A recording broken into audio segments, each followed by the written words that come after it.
What's up guys, how y'all doing? Cosmic Harry here, bringing a Wall of Tanks video, and yes indeedy, I am making a video on my break, blah blah blah, etc etc, but we shall say no more about that. But I'm still on break kind of thing, but uh, I kind of, I felt the need to make the Hydrostat video, and I feel the need to make a KV-220 video. I'm not like going back on schedule making a video every 2 days. I'm not making a video every day anymore, but it is what it is anyhow. So for those of you out there that purchased the KV-220 and are kind of struggling with it, I have had this tank for a while. I don't play often, and due to its low penetration, it's a pretty decent tank. I know it's I don't know when this video is going to come out, and it's I think on Monday it's no longer going to be on sale, but it's a big massive KV hull. It's bigger than the KV1 kit, bigger than the KV1S. I think it's 100 on the sides and at the front, 80 at the rear, and the weak portion of this tank is the turret. If anybody wants to take out a KV-220, you aim at the turret, and when you're facing it frontally, you aim at the cheeks, the bottom left and the bottom right. You can penetrate it there. But the weakness of this tank is the fact that it only gets 99 millimeters of penetration. Even with premium rounds, you only get 120, and that is significant because at tier 5 with the heavy tanks, 120 is average penetration. So even with premium rounds, you're just getting the average penetration, and it does get preferential matchmaking, which means it only sees tier 6, so that is kind of offsets the weakness of the gun.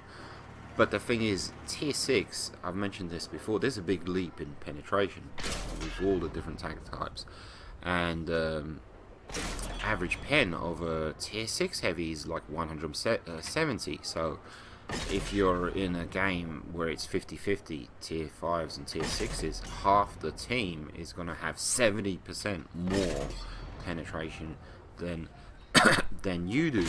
And I was kind of replaying this tank and kind of trying to figure out the best way to describe it, how to play it, and all of that jazz.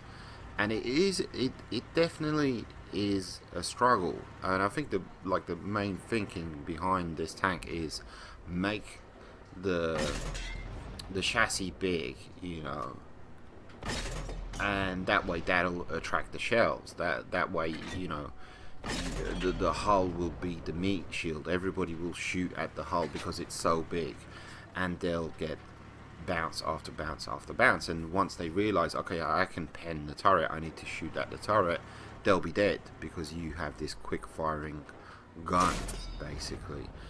And even though it only has a lousy 99, I think it's 99 or 100 millimeters of penetration, but is it a situational tank?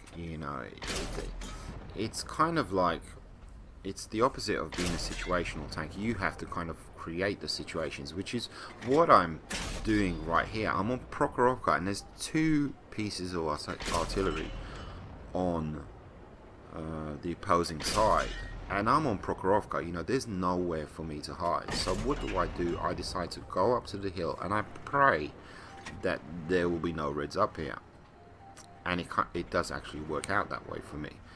And of course, this is not going to happen in each and every game, but this is me putting my tank to good use.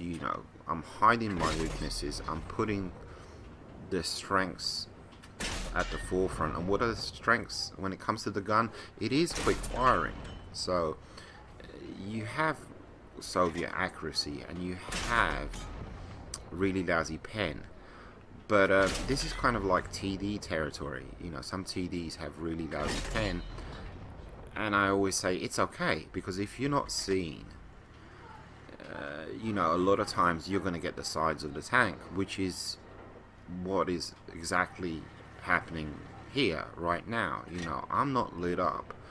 I'm using my compadres to light up the Reds for me, and I'm able to get shots on target, even though I have lousy penetration, even though I have lousy accuracy, because they don't see me. They don't realize I'm up here. They might do. They might, get a signal that, where the shots are coming from. But my alpha isn't that huge. So when your alpha isn't that huge, you're kind of not taken seriously, so to speak. So it's kind of like the best of all worlds all rolled up into one. The best of everything. What I'm trying to say is I've almost had the perfect game here, so to speak, in this tank. I placed it sort of kind of in a perfect position for the weaknesses of this tank, for the crappy factors of this tank, and I just took advantage of the positives, as small as they are, as little as they are, as much as I could, as much as I could. And Artie, I don't think Artie fired at me, not one single time. And for the most part, with this tank, I'm the meat shield. I am the meat shield. I just go for it, and if artillery's in play, artillery's in play. I try and push. I kind of try and encourage my team to just push through that flank. Use me as your meat shield. So very often, they just line up behind me. They'd line up behind me, and either the Reds would figure out, okay, we can shoot his turret, or sod him, let's just shoot at the guys behind him. But anyhow, so we can see what's going on here. Basically, I'm hiding. I don't have a sniping gun, but I do have a quick reloading gun. So even if I do miss, I can try again, till eventually I'm gonna pen. And keep in mind, well, this is kind of important. Watch out for those 122 mils, like on the what is it, KV-85. Those things can two-shot you. That is another very, very important thing. They pump out 390 alpha per shot, and you got, what is it? I'm trying to look. Is it 890? My screen's kind of small on the computer, but watch out for those the KV-85. If you roll out in this tank and you're not top tier, take a look what's on tier 6. If there's a KV-85, watch out for that tank. That is your Death Star, pretty much, in a nutshell. So I decided, okay, possibly, maybe, shall I push up onto the enemy base, or where they've spawned? I'm kind of debating here what to do. Should I push over there? Should I stay where I am? Should I continue sniping? Because as soon as I push down towards the enemy base, I'm going to expose myself to artillery, and there's 2 pieces of artillery on the enemy team. So what to do? I'm really kind of faced with the dilemma. And finally, they take out RTD. I'm not sure what happened there. He lasted a long time over there. Perhaps he was hidden in a bush. I don't know. ELC. I say to myself, oh God, I've got to deal with an ELC as well. Who's gonna make contact with him? Shell wise, who's gonna chase him down with my tank? Absolutely impossible. But anyhow, I decided to hold my ground. There's T150 now pushing, being my scout, being my eyes and ears, and that's perfect for me. That's perfect for me. The only problem here is if they send in a bunch of Reds into the base and they start capping, and I'm forced to react, I get lit up, I get taken out by artillery. I mean, that's what I would do if there was any sort of communication on the Reds side. And there you go, eyes and ears. This T150 is my eyes and ears, but at the same time you can see he's on a minuscule amount of health. He's kind of crossing the railroad tracks, and I didn't want him to do that. Just light them up, bait them, pull them back. Of course, he just, how long did he last? 2 seconds. He popped over that ridge line and he died straight away. And our side is just dropping like flies. and I'm debating what to do. Should I go over there and follow the T-150, although everybody that has gone that way has died? So I'm doing good so far, you know. Of course, some people would say, you know, is this teamwork, is this that? And, you know, Jingles says all the time, if it's stupid then it works, it's not stupid. You know, I'm slow, I'm heavy, I'm big, 2 pieces of artillery. I need to hide. It'd be different if I didn't have any damage ribbons whatsoever. KV out in the open, absolutely. Can I get a shot into him?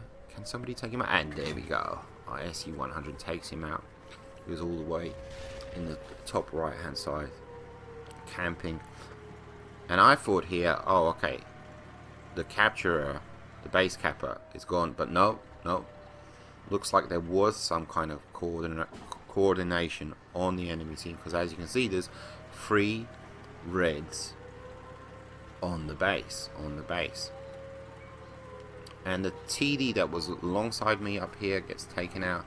And now I'm forced to react. You know, my hand is being forced. I have no choice. I have to react. And but at the same time, I fully realize I'm exposing myself to artillery, and I'm exposing myself to these gentlemen and their guns. And sure enough, they're getting shots on target. I've penned a couple of times, but I'm just worried about artillery. I can reset the timer, absolutely. I can do all of that jazz, but Artie, you know. You can see me rocking back and forth a bit. Maybe they're going to get some shots into the blind. And I can't kind of sort of faff up here in a second. We'll see. And I'm debating whether or not to go down there. I have no choice. I'm in a slow tank, 40 odd seconds. They're not lit up, they're hiding.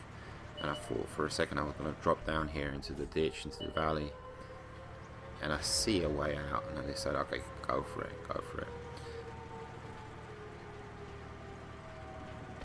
Auto aim, bingo. But there's still 3 reds. One of them is in the base. Where is he? Who is he? What is he? Etc, etc. And lo and behold, it's the ELC. Hello, sir.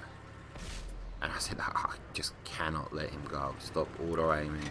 I cannot let him escape. I managed to track him, and I've got this. But Artie, boing. And that's it. We're good. We're good. No, don't leave the cap circle. Get back in there. Request help from your teammate. Both of you get into that cap circle. You're limited in options. What can you do? You know, it is what it is. I've only got 1 minute 49. I don't want to draw. I much prefer a victory. Absolutely. I signal for help. And the SU-100 is on his way. Don't knock over anything more. Leave the shrubbery be. And that is a nice shrubbery. And here comes the SU-100. And I'm wondering, 2 of us, can we do it? Can we make it? And he comes in, and yeah, we're going to make it by, 1 or 2 seconds.